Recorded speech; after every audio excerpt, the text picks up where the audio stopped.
Abdurrahman bin Auf ni dia waktu hijrah dengan Nabi tak ada modal, pinjam dengan orang Ansar duit, pinjam, dia ahli dagang.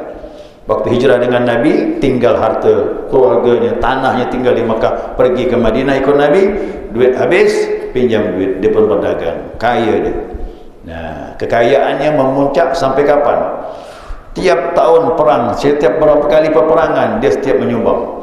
Fakir miskin dia bantu, isteri-isteri Nabi yang janda dia santuni setiap dapat rezeki. Bayangkan, dia perhatikan janda-janda isteri Nabi itu dikesantun sama dia. Itu nilainya ratusan dinar. Satu orang tu bisa dapat 400 dinar. Satu dinar tu 4.200.000. 4.200.000 pula. 4,2 gram. Berarti berapa tu? Ya 4 juta lah. 4 juta tu. Kalau 400 dinar berapa? Hah? Satu orang 1,6 miliar dia kasih isteri-isteri Nabi itu, disantun sama dia. Kalau sudah berdagang, untung besar. Dan puncaknya dia bersedekah, ni puncaknya ni, dia bersedekah dengan 50.000 dinar dan 1.000 kuda untuk fisabilillah. Dah lah, payah ngitung dah tu dah. Mana nak ngitung gitu Pak? Itu dah ratusan miliar tu dah duitnya. Ratusan miliar sedekah tu untuk fisabilillah. Sampai turun Jibril alaihissalam kepada Nabi Muhammad SAW. Ya Muhammad, salam dari Allah untuk Abdurrahman bin Auf, dia ahli surga. Bukan lagi Nabi beritahu, Allah langsung beritahu.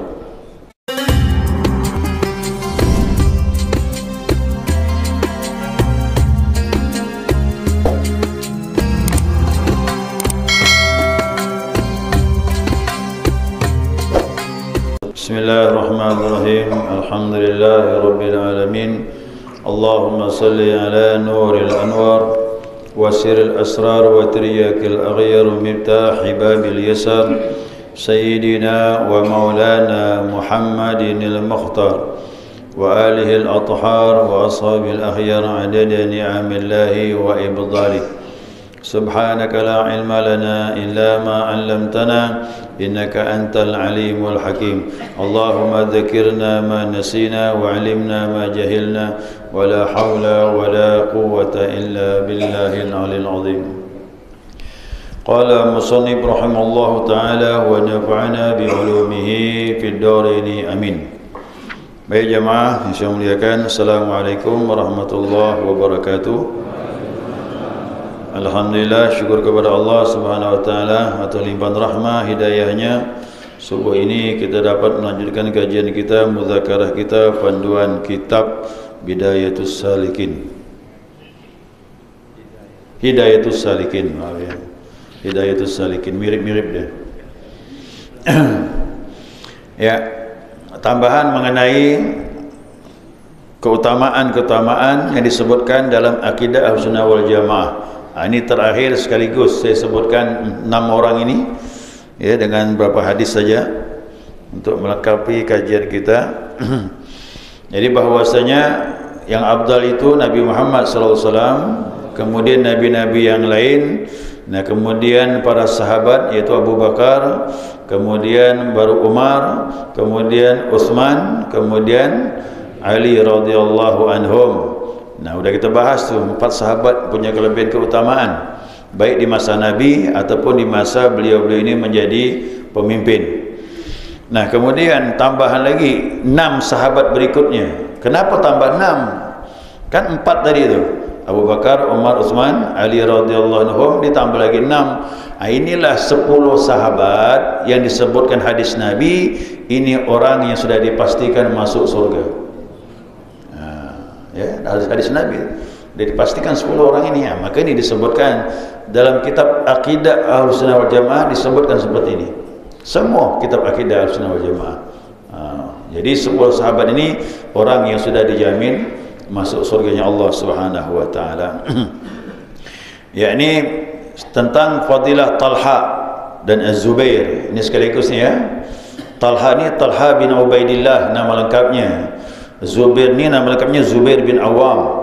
Ya, Zubair bin Awam. Nah, hadis dari Talha dan Sa'ad ya. An Abi Uthman, dari Abi Uthman, qala, dia berkata, tunggu dulu, salah ini ya. Iya, salah.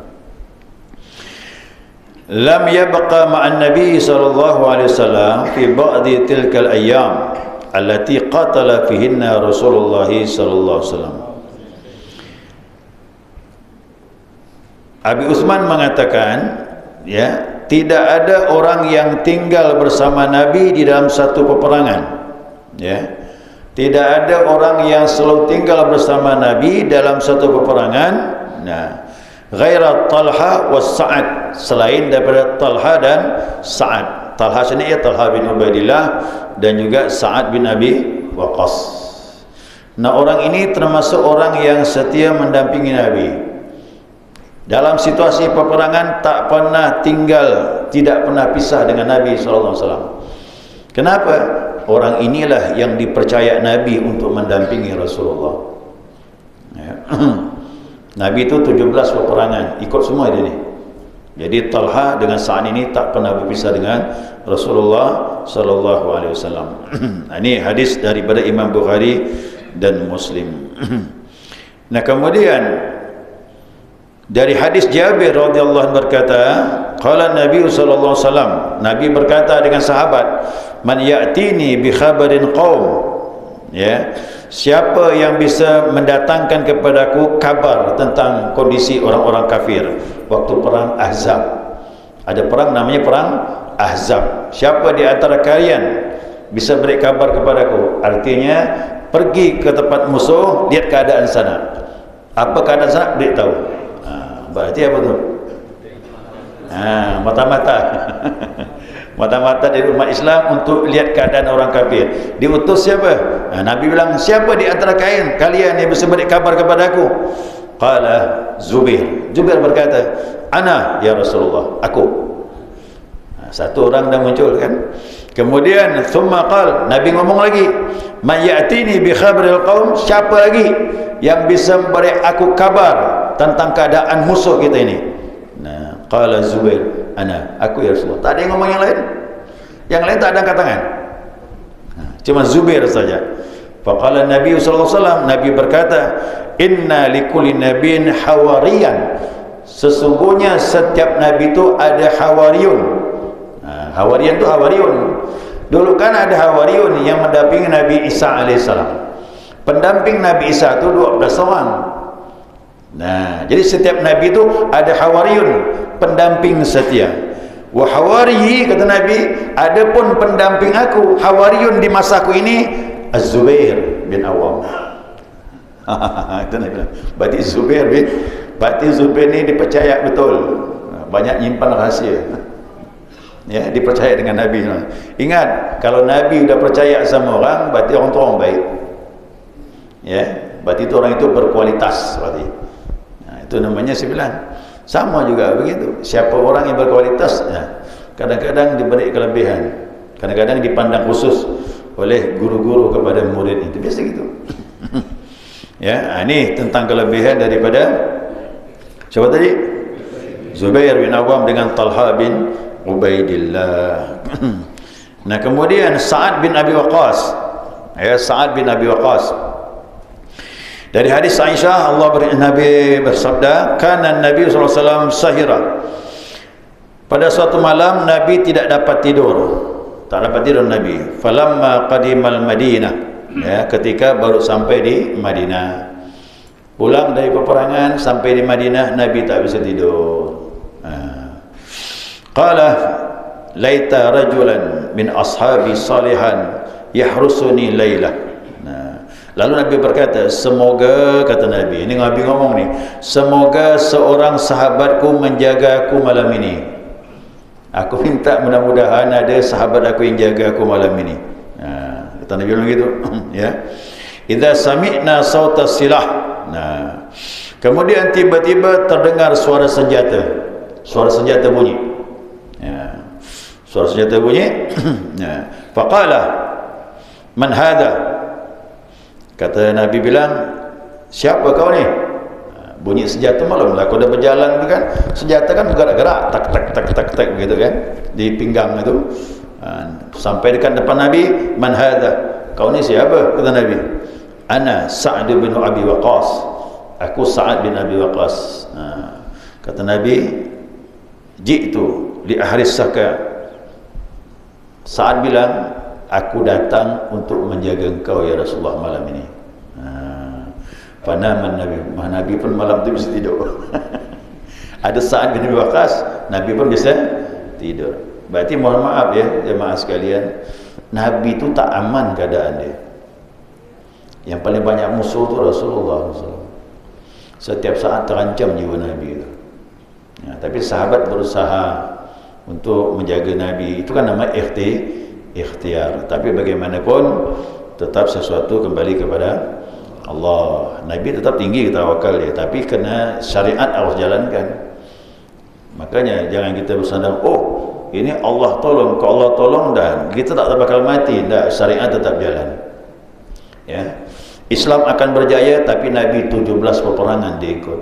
Tak mudah ngambil kemenangan tu dengan ikhtiar, upaya dan luar biasa dari Nabi SAW. Jadi Nabi ni orangnya jiwanya tak pernah aman, tapi dia ada Allah, tak masalah. Siapa lagi? Abu Ubaidah Al-Jarrah. Abu Ubaidah ni dia orang Madinah ya, orang Ansar. Hadis dari Anas bin Malik, anna Rasulullah SAW qala, Nabi bersabda, inna likulli ummatin aminan, sesungguhnya setiap umat itu ada orang yang dipercaya. Wa inna aminana aituhal ummah, umat ini yang bersama aku ini orang yang dipercaya, Abu Ubaidah ibnu Jarrah. Nabi yang 9, Abu Ubaidah ibnu Jarrah. Abu Ubaidah ini dia termasuk orang nomor 2 setelah Az-Zubair bin Awam yang sangat dipercaya oleh Nabi Muhammad SAW. Nah, Abu Ubaidah inilah yang menggantikan posisi Khalid bin Walid waktu dipecat oleh Umar bin Khattab. Umar bin Khattab ni dipecatnya Khalid bin Walid tu jadi panglima perang jenderal. Khalid bin Walid lebih 100 peperangan, hasilnya mengagumkan, tak pernah kalah. Ya, sayatan badan dia ratusan sayatan. Badan itu udah banyak bekas pedang. Tapi setiap peperangan berjaya. Mulailah orang kuda datang, Khalid beruntung seorang ibu melahirkan seorang Khalid bin Walid. Sampai Nabi menggelar Saifullah, pedang bukan Saiful Islam. Saifullah. Saifullah itu pedang Allah, digelar oleh Nabi. Jadi setiap peperangan perempuan-perempuan Madinah mengeluh-elukan Khalid bin Walid. Bangganya setiap peperangan menang terus. Umar ni mandang, Umar lihat ni lain dah ni. Ini menuhankan manusia dah ni. Jadi kekaguman berlebihan kepada Khalid bin Walid diambil tindakan oleh Umar, langsung dipecatnya. Dipecat semua Umar. Kalau sekarang kan etoskan tu bagus ni prestasi, dah. Kena melihat kekaguman kepada makhluk sudah berlebihan, tak boleh dipecat semua Umar. Digantilah Abu Ubaidah Al-Jarrah sebagai jenderalnya. Taat Khalid bin Walid. Begitu dia dipecat, dia jadi anak buahnya Abu Ubaidah Al-Jarrah. Padahal pengalamannya lebih tinggi, tapi kena ikut pemimpin. Taat sama pemimpin itu luar biasa dulu. Tapi pemimpinnya lihat dulu, bukan pemimpin sekarang. Dulu tu pemimpin dua, taat dengan Allah dan Rasul. Kalau udah dia memecat seseorang, taat dia, diganti seorang, siap. Begitu dia. Itu Zubair, ya, Zubair bin Awam. Siapa tadi? Abu Ubaidah, ya, bin Al-Jarrah, ibnu Al-Jarrah. Hadis yang kedua dari Hudzaifah, dia berkata, qala Nabi SAW li ahli Najran. Nabi sudah sampai ke Najran. Nah, di Najran Nabi ngomong, la ba'athanna, aku akan utus, yakni alaikum, kepada kalian, ya, yakni aminan haqqi amin, yakni orang yang sangat dipercaya, kata Nabi bilang. Fa asyrafa ashabuhu, kumpul sahabat ramai. Fa ba'atha Abu Ubaidah radhiyallahu an, maka Nabi utus Abu Ubaidah Al-Jarrah. Jadi banyak-banyak sahabat, aku utus kepada kalian hai orang Najran, orang yang sangat dipercaya. Abu Ubaidah, kau pergi ke sana. Langsung begitu. Ini menunjukkan bahwasanya kelebihan-kelebihan para sahabat. Satu yang tak masuk ni, siapa di sini ni?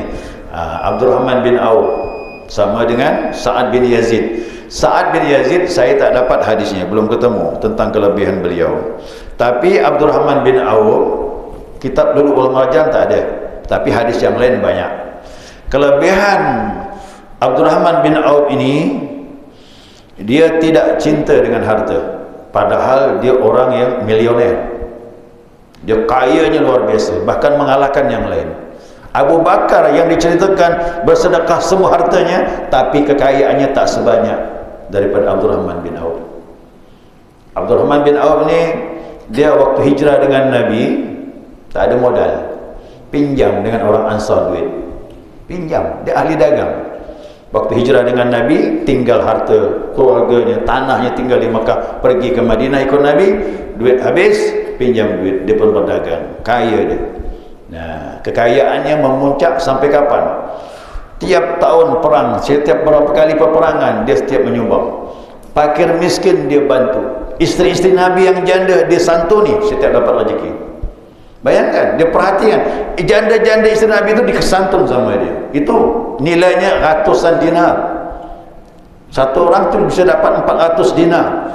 Satu dinar tu 4.200.000. 4.200.000 pula. 4,2 gram. Berarti berapa tu? Ya 4 juta lah. 4 juta tu. Kalau 400 dinar berapa? Satu orang 1,6 miliar dia kasih isteri-isteri Nabi itu, disantun sama dia. Kalau sudah berdagang, untung besar.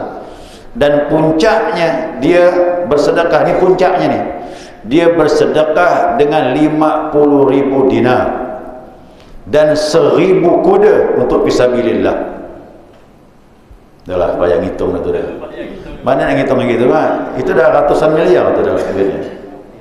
Ratusan miliar sedekah tu untuk fisabilillah. Sampai turun Jibril alaihissalam kepada Nabi Muhammad SAW. Ya Muhammad, salam dari Allah untuk Abdurrahman bin Auf, dia ahli surga. Bukan lagi Nabi beritahu, Allah langsung beritahu dari melalui Jibril. Mana Pak mampu? Itu ratusan miliar sudah duit itu. Mana ada orang sedekah ratusan miliar? Zaman ini kau tak bergegar lutut dia. Itu saya katakan, sahabat tu, Masya Allah, yang kaya tak sombong dan siap bersedekah, yang miskin pun tak susah. Itu kita ingat pelajaran Abah Ali itu, tema sahabat tu kata dia bilang, yang kaya tetap ingat Allah, yang miskin pun tetap ingat Allah. Yang kaya tak sombong, yang miskin pun tidak berkeluh kesah. Itu hebatnya. Kenapa? Nabi itu didik mereka. Jadi ingat, kaya miskin itu tetap sama je. Yang penting iman. Kalau ada iman, eksis kita, tak masalah, tak goyah. Yang bahaya ni iman lemah. Yang kaya sombong, yang miskin apakah lagi berkeluh kesah sana sini. Makanya kita perlu betulkan iman. Makanya Nabi, sahabat yang dibetulkan imannya.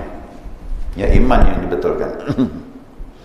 Talha bin Ubaidillah gitu kan, dapat duit banyak, ratusan dinar, tak tidur malam. Malam tak tidur mikirkan, macam mana duit aku nginap ni di rumah. Bini datang, isteri datang.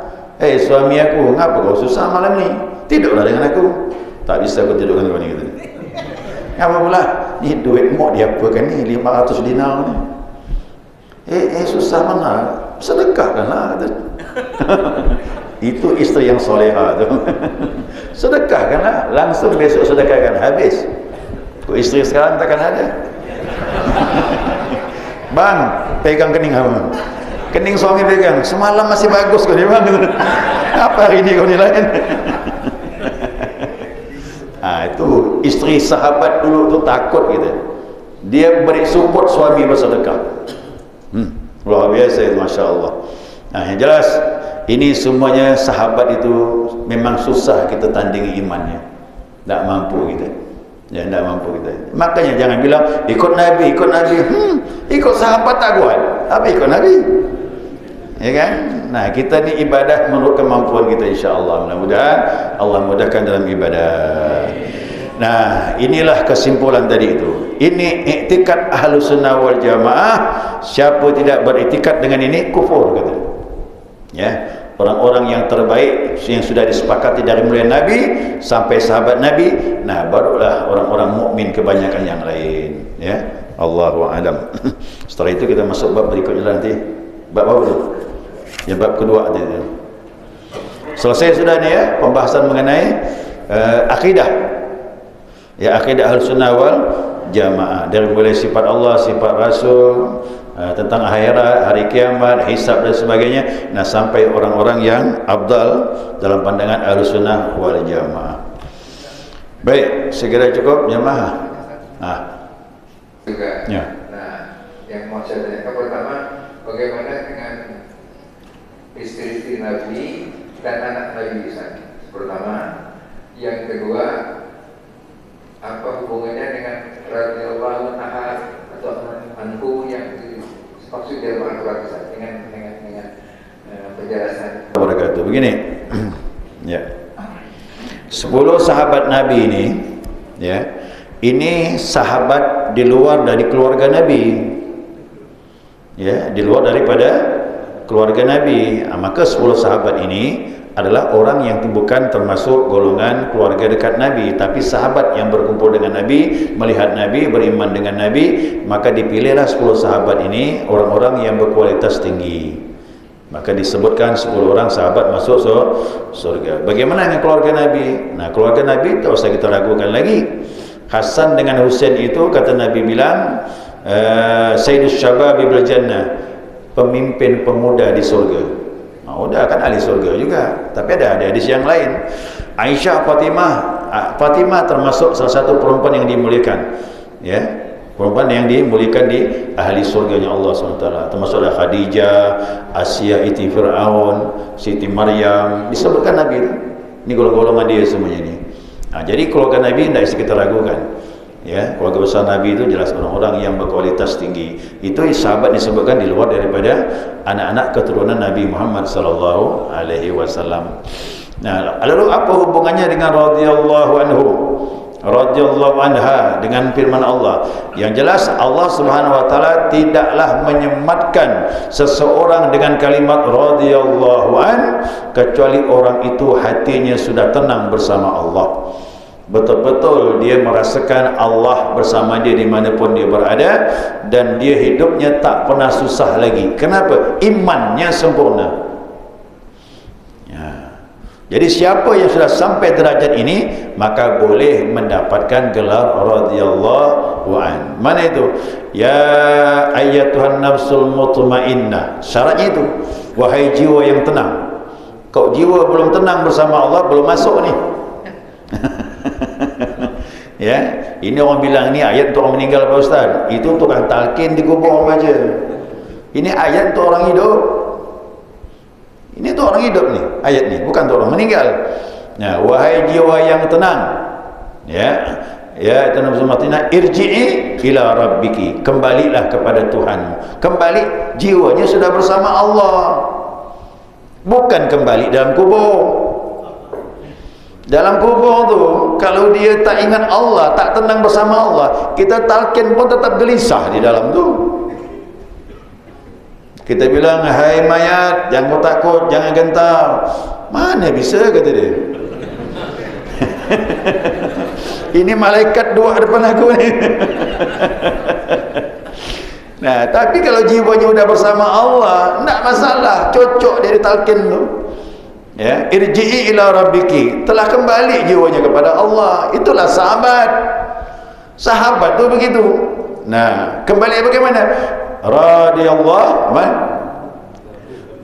ya, radhiyatum mardiyah, radhiyatum mardiyah. Dia redha dan diredai. Nah, itu makanya tidak bertepuk sebelah tangan. Dia redha, Allah pun redha kepada dia.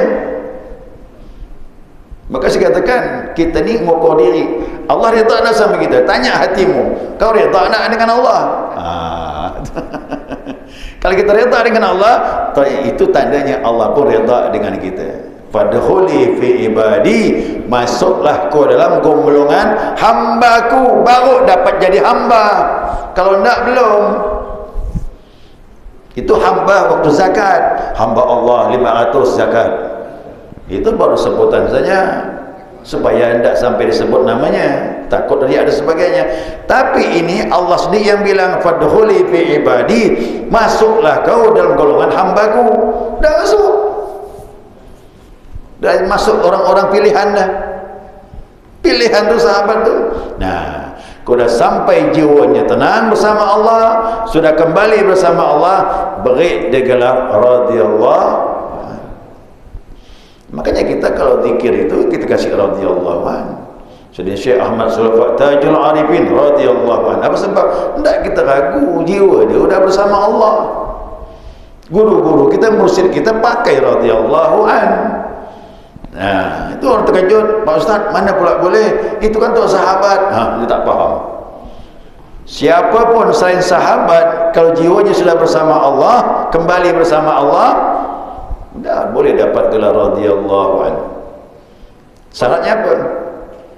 Apa syaratnya? Tutmainnah, hatinya harus tenang bersama. Caranya macam mana? Ya ayyuhalladzina amanu wa tatma'innu qulubuhum bidzikrillah. Ala bidzikri tatma'innul qulub.